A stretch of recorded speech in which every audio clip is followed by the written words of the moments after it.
ओम शांति। आज बाप दादा के 1 सितंबर 2020 के ईश्वरीय महावाक्य हैं। मीठे बच्चे, बाप आए हैं तुम्हें कर्म अकर्म विकर्म की गुह गति सुनाने। जब आत्मा और शरीर दोनों पवित्र हैं तो कर्म अकर्म होते हैं, पतित होने से विकर्म होते हैं। प्रश्न: आत्मा पर कट जंक चढ़ने का कारण क्या है? कट चढ़ी हुई है तो उसकी निशानी क्या होगी? उत्तर: कट चढ़ने का कारण है विकार। पतित बनने से ही कट चढ़ती है। अगर अभी तक कट चढ़ी हुई है तो उन्हें पुरानी दुनिया की कशिश होती रहेगी। बुद्धि क्रिमिनल तरफ जाती रहेगी, याद में रह नहीं सकेंगे। ओम शांति। बच्चे इसका अर्थ तो समझ गए हैं। ओम शांति कहने से ही यह निश्चय हो जाता है कि हम आत्माएं यहाँ की रहवासी नहीं हैं, हम तो शांति धाम की रहवासी हैं। हमारा स्वधर्म शांत है। जब घर में रहते हैं फिर यहाँ आकर पाठ बजाते हैं, क्योंकि शरीर के साथ कर्म करना पड़ता है। कर्म होता है एक अच्छा, दूसरा बुरा। कर्म बुरा होता है रावण राज्य में। रावण राज्य में सबके कर्म विकर्म बन गए हैं। एक भी मनुष्य नहीं जिससे विकर्म ना होता हो। मनुष्य तो समझते हैं साधु सन्यासी आदि से विकर्म नहीं हो सकता, क्योंकि वह पवित्र रहते हैं, सन्यास किया हुआ है। वास्तव में पवित्र किसको कहा जाता है यह बिल्कुल नहीं जानते। कहते भी हैं हम पतित हैं। पतित पावन को बुलाते हैं। जब तक वह ना आए तब तक दुनिया पावन बन नहीं सकती।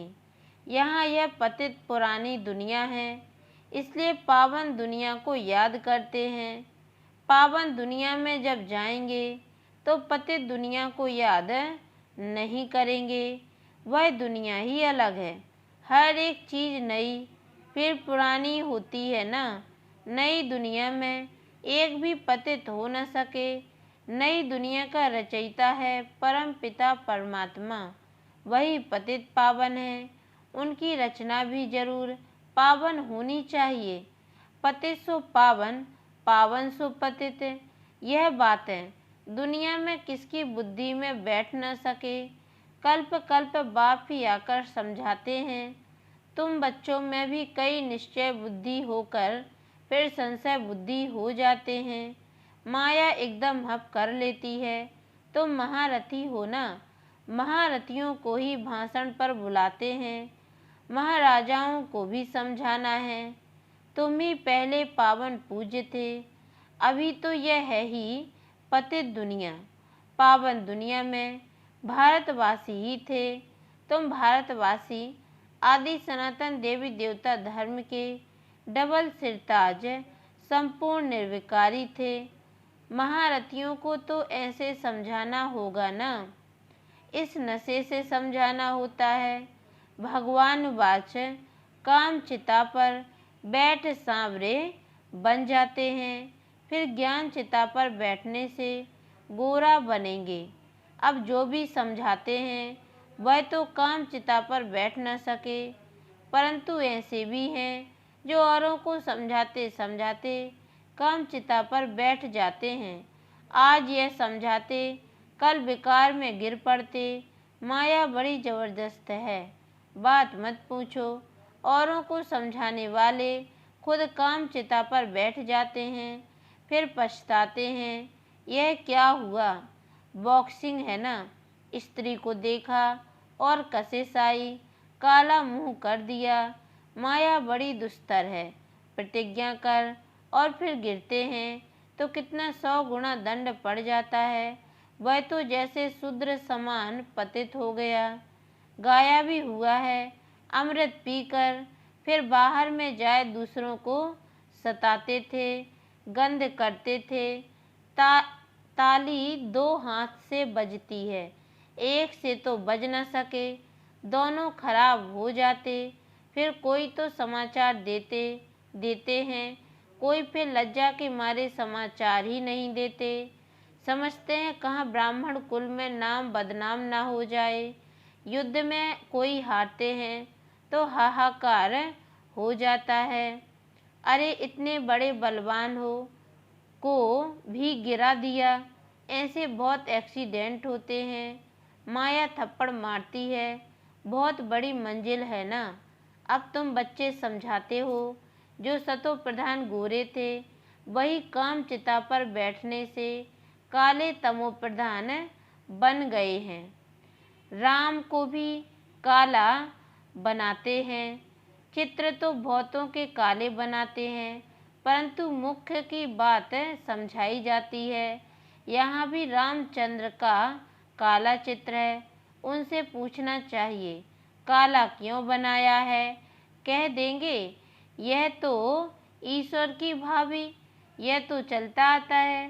क्यों होता है, क्या होता है, यह कुछ नहीं जानते। अब तुमको बाप समझाते हैं। काम चिता पर बैठने से पतित दुखी बर्थ नौटे पैनी बन जाते हैं। वह है निर्विकारी दुनिया, यह है विकारी दुनिया।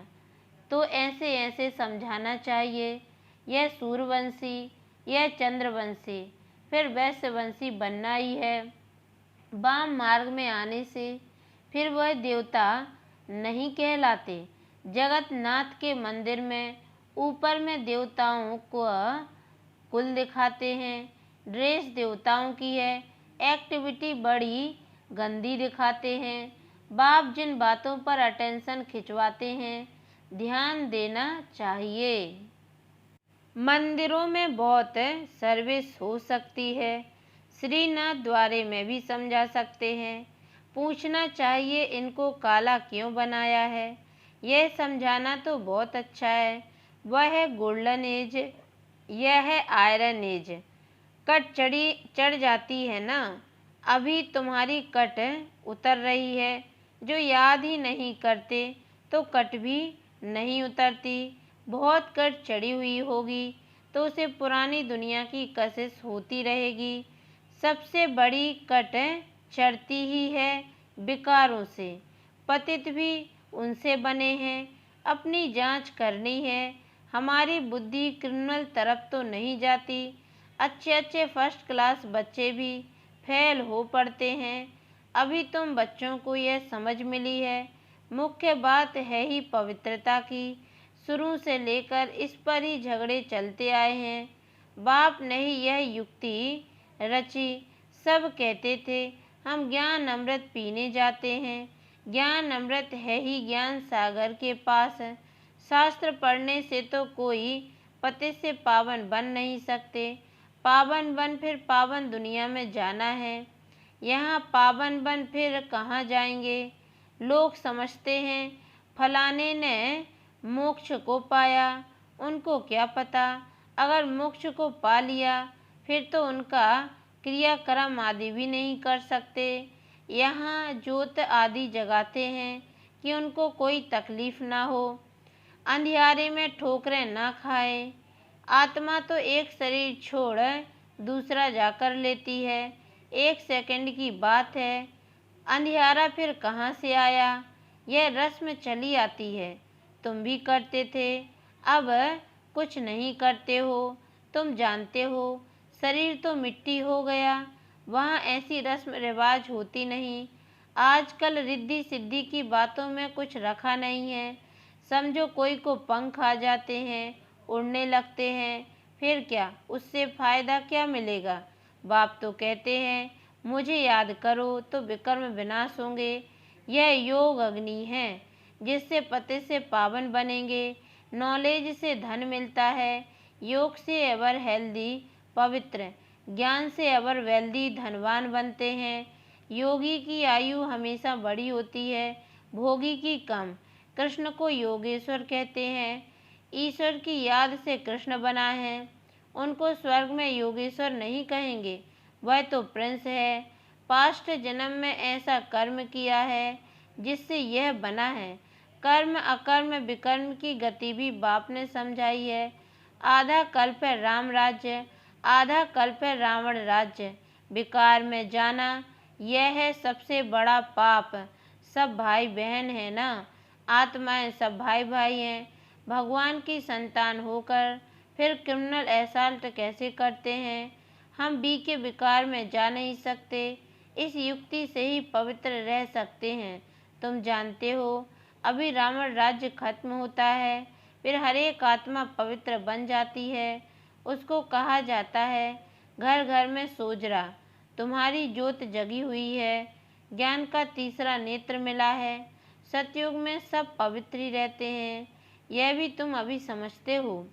दूसरों को समझाने की बच्चों में नंबरवार ताकत रहती है, नंबरवार याद में रहते हैं।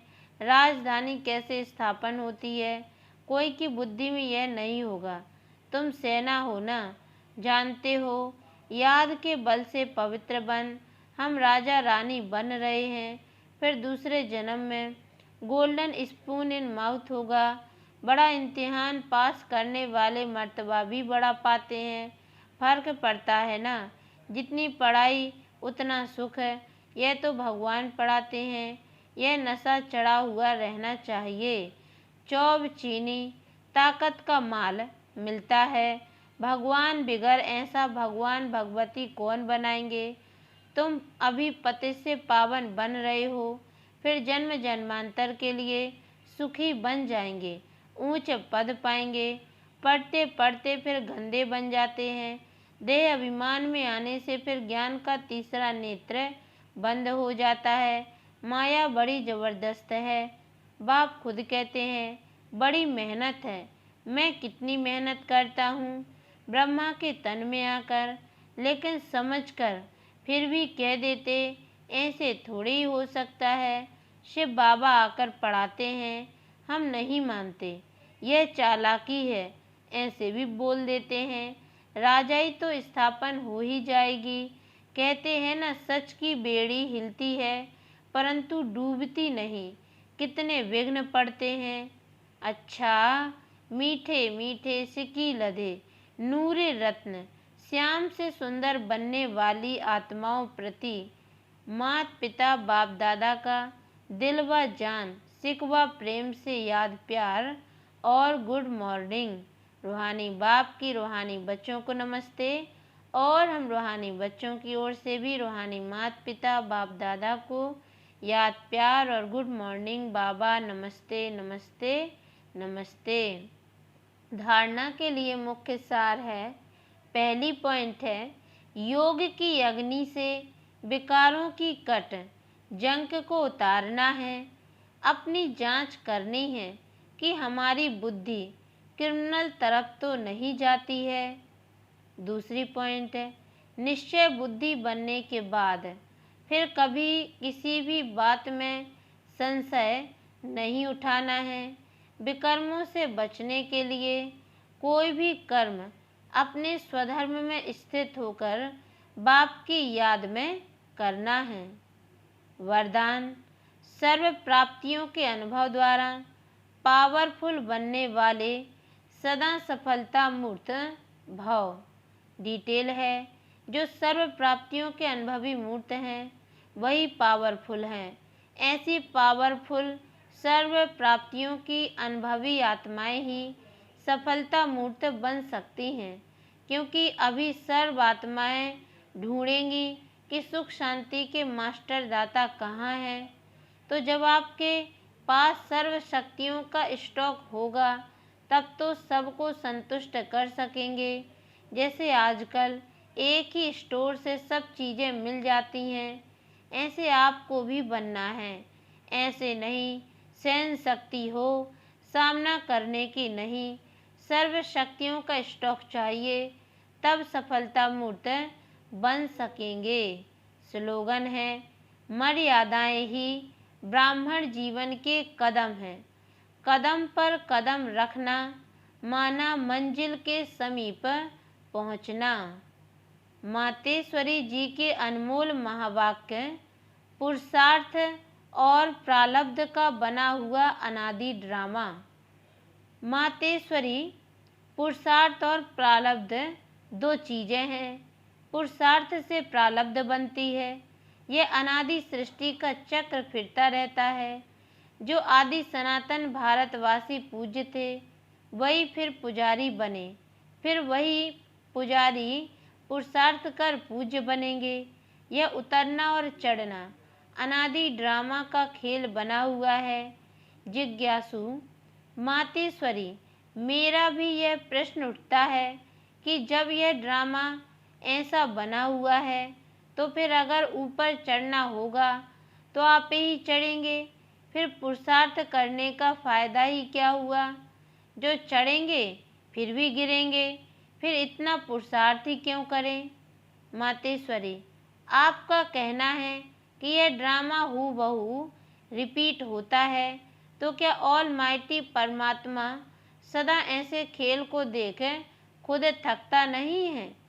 जैसे 4 ऋतुओं में सर्दी, गर्मी आदि का फर्क रहता है, तो क्या इस खेल में फर्क नहीं पड़ेगा। मातेश्वरी जी, बस यही तो खूबी है इस ड्रामा की, हूबहू रिपीट होता है। और इस ड्रामा में और भी खूबी है जो रिपीट होते हुए भी नित्य नया लगता है।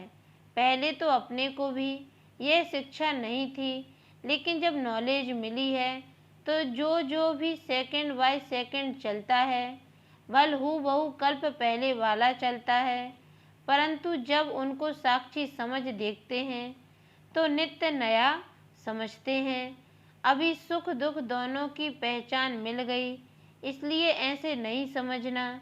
अगर फेल होना ही है तो फिर पढ़े ही क्यों नहीं।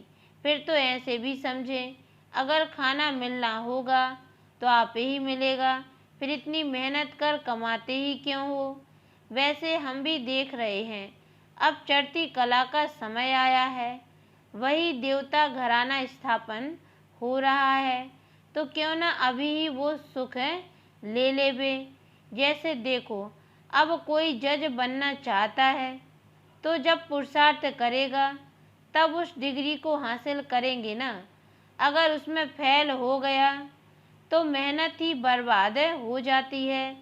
परंतु इस अविनाशी ज्ञान में फिर ऐसा नहीं होता। जरा भी इस अविनाशी ज्ञान का विनाश नहीं होता। करके इतना पुरुषार्थ ना कर, दैवी रॉयल घराने में ना भी आवे, परंतु अगर कम पुरुषार्थ किया तो भी उस सतयुगी दैवी प्रजा में आ सकते हैं। परंतु पुरुषार्थ करना अवश्य है, क्योंकि पुरुषार्थ से ही प्रारब्ध बनेगी। बलिहारी पुरुषार्थ की गाई हुई है। यह ईश्वरीय नॉलेज सर्व मनुष्य आत्माओं के लिए है। पहले पहले तो अपने को एक मुख्य पॉइंट ख्याल में अवश्य रखनी है। जब इस मनुष्य सृष्टि झाड़ का बीज रूप परमात्मा है, तो उस परमात्मा द्वारा जो नॉलेज प्राप्त हो रही है वो सब मनुष्यों के लिए जरूरी है। सब धर्म वालों को यह नॉलेज लेने का अधिकार है। बल हर एक धर्म की नॉलेज अपनी अपनी है, हर एक का शास्त्र अपना अपना है, हर एक की मत अपनी अपनी है, हर एक का संस्कार अपना अपना है, लेकिन यह नॉलेज सबके लिए है। भल वो इस ज्ञान को ना भी उठा सके, हमारे घराने में भी ना आवे, परंतु सबका पिता होने के कारण उनसे योग लगाने से फिर भी पवित्र अवश्य बनेंगे। इस पवित्रता के कारण अपने ही सेक्शन में पद अवश्य पाएंगे, क्योंकि योग को तो सभी मनुष्य मानते हैं।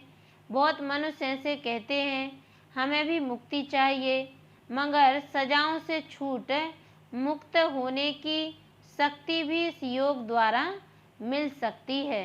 अच्छा, ओम शांति।